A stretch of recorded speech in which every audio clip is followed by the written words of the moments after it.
दुसरी गोष्ट आज मला स्पष्टपणाने सांगायचं आहे की ह्या खुनानंतर जो काही जातीचं लेबल प्रत्येकाला लावण्याचं काम सुरू आहे त्याच्यातनं महाराष्ट्राची हानी होते.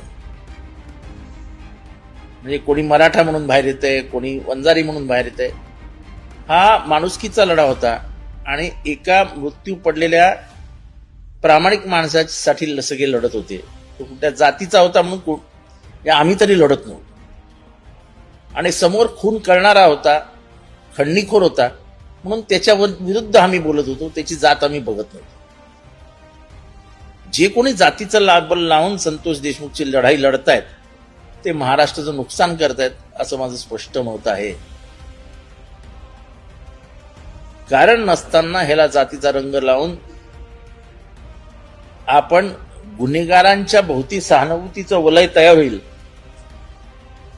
हेच करतोय.